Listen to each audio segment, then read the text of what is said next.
Hey, what's up? Is it just me or are haircuts kind of expensive nowadays? So it's probably a little bit different for girls, but I'm pretty sure most of my guy friends that get haircuts and they keep their hair short typically get haircuts maybe every 3 to 6 weeks.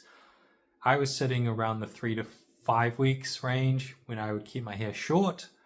So that's quite a lot of times you go to the person who cuts your hair in a year.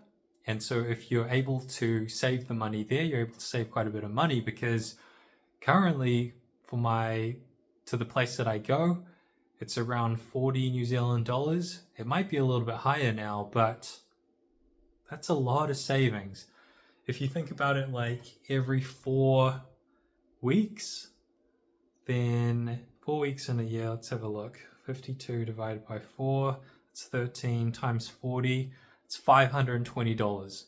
$520 you could save in a year just by cutting your own hair. Now, cutting your own hair is obviously a skill, and chances are going to a professional or going to someone who regularly cuts hair is probably going to do a much better job than yourself cutting your own hair. It's kind of a skill that I picked up during the pandemic when nobody could really go out and get a haircut. So you kind of had to find a way to cut your own hair or grow your hair long. I decided to cut my own hair, got a kit, and I've just kind of practiced every so often when I needed a haircut, and I've kind of gotten decent at it. So I'm at the point where maybe I would get a haircut from a professional if it's like an important occasion, or what I'd like to do is I'll go to a professional, get a haircut, and then maybe the next time I would just trim my hair myself, and then the next time I would go to the professional, next time trim it myself. And I found that worked very well. That was a good rotation, and because sometimes you just need to do a little bit of a cleanup and you don't need the full haircut. And to pay $40 just for that, I feel like feels like it's a little bit excessive. But if you're really good, I mean, you could go like one professional haircut and then maybe 2 or 3 trims yourself. Or like if you get really good, I mean, you could just continue cutting your hair yourself, because you're probably going to get to a decent point where you're happy with your own haircut. And, it might be a wrong hair, like a small amount here and there, but is it worth $40? Saving $40? Maybe. For me, it's certainly helped, and definitely when I was maybe saving up for a holiday or something, it was a really good tool to just pocket that money. I know it's not that you're kind of earning that extra money, but what you don't spend is also in some ways a form of income. And well, not really an income, but you know what I'm saying, like a form of saving. And yeah, I think it's a good thing. I think it's strange, right? Like haircuts are so, and I don't want to I'm not trying to take away jobs or anything. Like, I think haircuts are great, and people who cut hair, it's a great service. But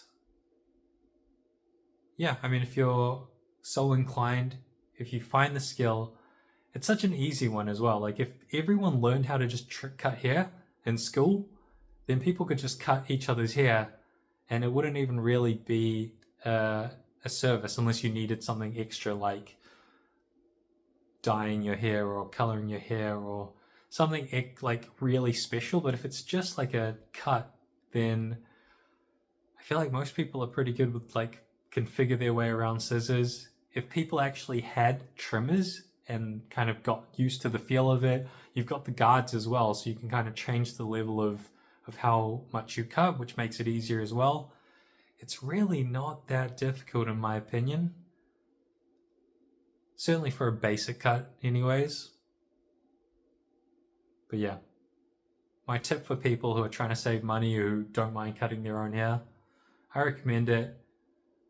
I mean, obviously you don't want to do anything crazy with your hair, especially if you've got something important coming up. But if you've got this, if you feel like you could do it, then I would recommend it. And maybe your first cut won't be great, but the more you do it, the better you'll get. And yeah, I mean, I think there's some YouTube clips out there where people are probably better than me at doing it for themselves, and then they kind of give you some pointers, and I've certainly picked up a few things from there as well. One of the ones that I think was really useful was, instead of looking into a mirror,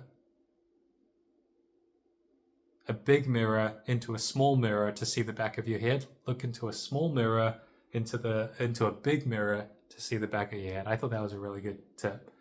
Anyways, thanks for watching. See you next time.